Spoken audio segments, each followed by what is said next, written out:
Antônio era um criador de galinhas.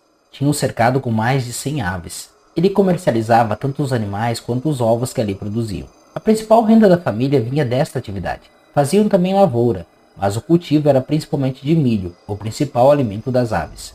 Era tempo quaresmal e uma noite chuvosa. Ele se preparava para ir dormir.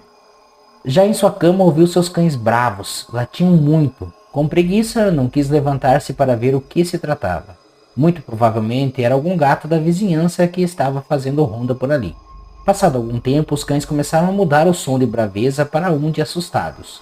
Começou um gritedo como se estivessem brigando, e passou para gritos de desespero, até que de repente silenciou. Nisto, Antônio levantou-se para ver o que acontecia. Olhou pela janela, não viu nada. Com sua lanterna, tentou observar os cães que estavam um pouco distantes de sua casa. Mal pôde ver que estavam deitados como se estivessem dormindo. Chovendo e já tarde, não quis ir lá fora ver. Parecia estar tudo normal e muito provável que era só um gato mesmo que passou por ali e causou todo aquele alvoroço. No dia seguinte, como de costume, levantou-se, fez o fogo em seu fogão a lenha, preparou um bom chimarrão e olhando pela janela já dia, conseguia ver os cães lá, na mesma posição que havia visto durante a noite. Mas nada que levantasse alguma suspeita. Então deixou tudo preparado para ir tratar as aves e então voltar a tomar o seu café matinal. Nisto, sua esposa também já havia levantado e seus 2 filhos.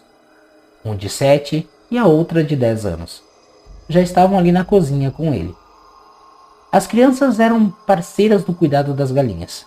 Pulavam cedo da cama para ajudar na coleta de ovos. Isso era uma rotina. Então logo usaram suas botas e lá se foram coletar os ovos. Ainda na cozinha, Antônio ouviu o grito desesperado da menina. Assustado, saiu rápido para ver o que estava acontecendo. No caminho até o cercado das aves, viu o menino com um dos cães no colo e chorando muito. Chegando perto, viu sangue e percebeu que os 3 cães que ele tinha estavam mortos. Percebeu que estavam desde ontem quando silenciou os latidos.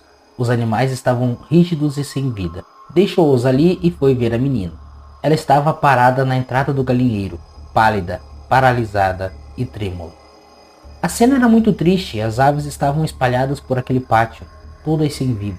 Chamou pela sua esposa que prontamente veio até eles. Pediu que levassem as crianças para dentro de casa que ele iria ver o que poderia ter acontecido. Os cães tinham sinais de mordida em seus pescoços e sangrando haviam agonizado até a morte. As aves pareciam estarem mortas como de uma peste repentina. Mas ao analisar de perto percebeu que uma única coisa faltava em cada uma delas. Os seus corações haviam sumido. Antônio não sabia o que pensar. O que poderia ter causado a ele tamanho prejuízo? Afinal de contas, aquela era a fonte de renda principal que ele tinha. Chamou seu pai, que morava não muito distante dali. Já era um senhor de idade, experiente, com uma bagagem grande de histórias. Começaram a observar o que poderia ter feito isso na noite anterior.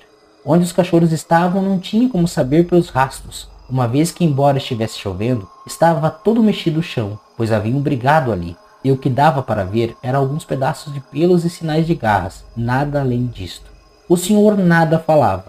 Já na porta do galinheiro viram também sinais de garras onde estava arrombado. Ali sim dava para ver algumas pegadas, estranhas pegadas. Antônio não fazia ideia do que poderia ser.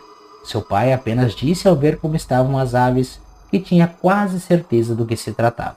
Bem no fundo do galinheiro tinha um rasgo na tela. Na parte superior havia um pouco de pelo e sangue. Muito provavelmente o animal se feriu quando fugiu por ali. O ocorrido logo ficou conhecido da vizinhança. Todos queriam ver com os próprios olhos.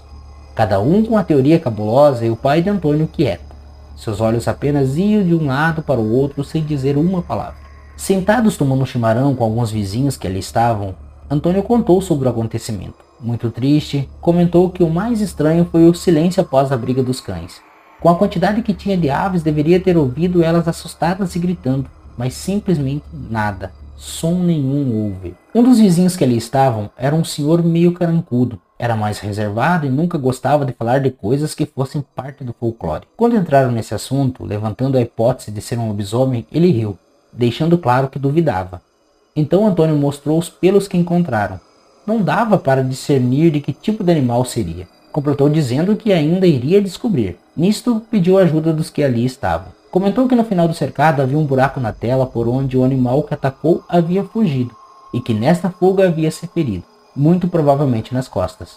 O vizinho Kiril disse que ele já estava ficando louco, que deveria parar de bobagem. Se levantou, despediu-se e retornou para sua casa. O pai de Antônio só observava.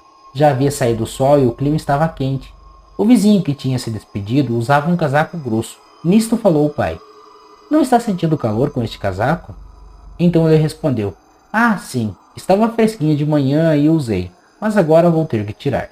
Assim seguiu e mais adiante, já a uns 50 metros de onde os demais estavam, o senhor então tirou. O pai deu uma batidinha nas costas de seu Antônio e disse: "Olha." Nisto Antônio rapidamente olhou ao longe, percebendo 4 riscos de sangue que transpassavam na camiseta, bem nas costas do homem que seguia embora.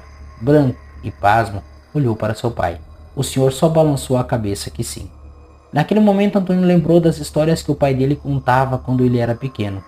Com isso descobriu que o ataque foi realmente de um lobisomem, mas nunca imaginou que aquele homem seria o próprio.